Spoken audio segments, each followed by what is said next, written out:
As far as I'm informed, no one is hunting for him.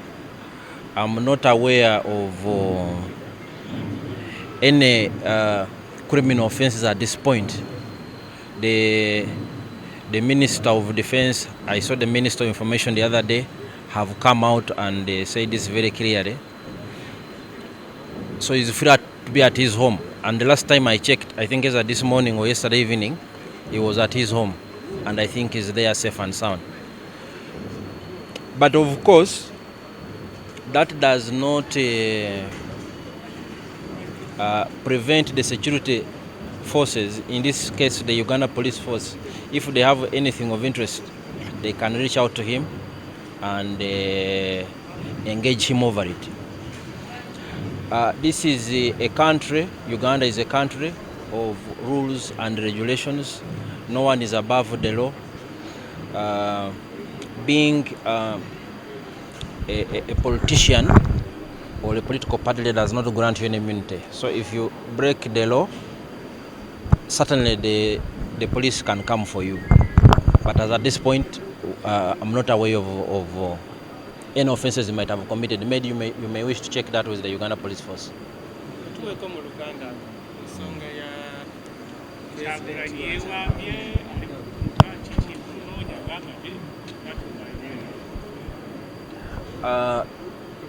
Kyagulanyi ye mwenyini nzize ndaba nga posisi z'akola abadde atambula mu biseera bino wona wayagala kuva bamala kampeyini abadde mu maka ge ne bwenkebeddeko ku makya luno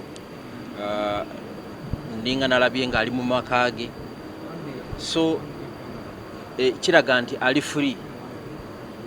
Baba mwetaaga bamanyi womusanga police in this case, naye nga ffe nga UPDF tetulina kiki kyamaanyi kyetumunoonyezaako ku ssaawa zino. Bwe kiba tukirina tuba tujja kubabuulira bannayuganda, era bwe tuba twagala omuntu tekitwalira biseera kufuna omuntu oyo, naddala waba ali mu ggwanga lyaffe.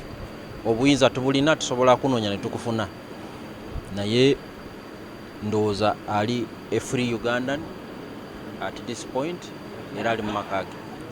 Honorable Minister and the Permanent Secretary responded to this very issue in the committee sitting.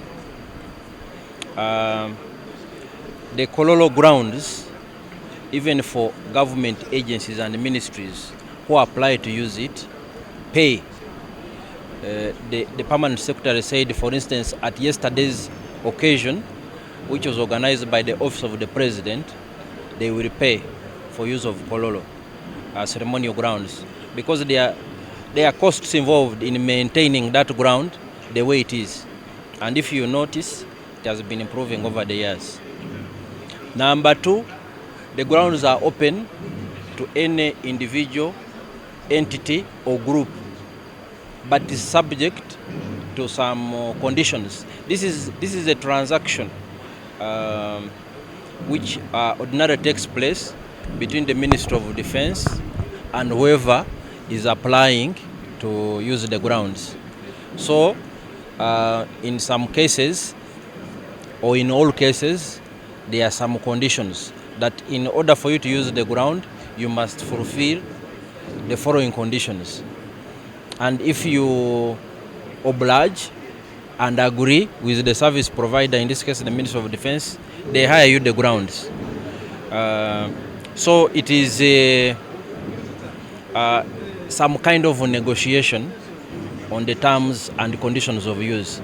And when both parties agree, you use the grounds. No, Honorable Minister of Defense agizeemu mu committee ne PS. Buli akozesa ekisaawe ekyo applying to the Minister of Defense, lwakoyo wa custodian. Minister of Defense nebawa conditions, terms of use. Bw'oba ozisobola zifulfiringa nga bakikuweereza ng'osasula ng'okikozesa bw'omala ng'ogenda n'omulala bw'atyo. And it is asoose yasooka era kufuna omukisa gw'okukikozesa. Enkola bw'etyo bw'ebadde etambula. Delegates conference. Babagana ndowooza in charge wa estates Minister of Defence yawe ensonga lwaki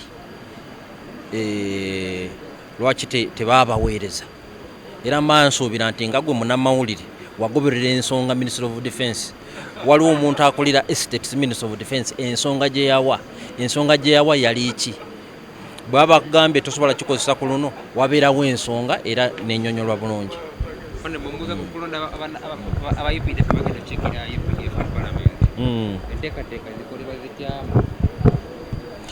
Era okulonda kw'aba member of parliament enteekateeka yonna ya Independent Electoral Commission agenda okulira enteekateeka eyo ye chairperson of the Electoral Commission, His Lordship Justice Simon Mujenyi Byabakama ne tiimu ye Defence Forces Council egenda kutuula enkya,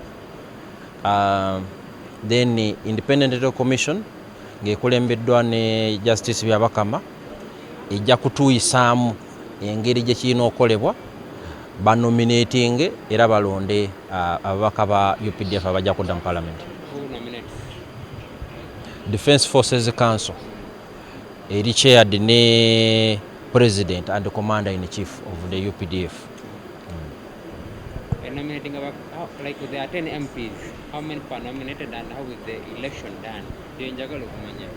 Ekyo kisinziira banominatinga enamba yonna gye balowooza nti bano betunominatinze omu ku abo abalondeddwa asobola kutukiikirira bulungi mu parliament. Tewaliwo namba nti olina okunominatinga abantu bwe bati onominatinga abantu boolowooza bajja kukiikirira mu parliament. Okujembuza eriyo kulonda oba there are 10 nominated and passed. Waliyo okulonda and the electorate ye Defence Forces Council, members of the Defence Forces Council, the defence leadership and the chairperson of the President and Commander in Chief by nominating the Defence Forces Council nelonda.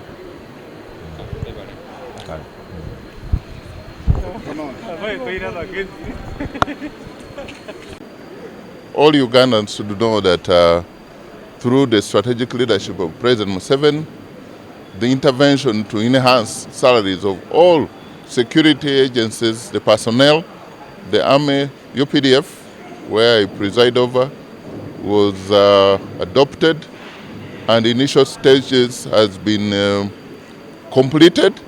They got the first enhancement from the low pay to not where we want, and then I think another increment was supposed to have been in this financial year.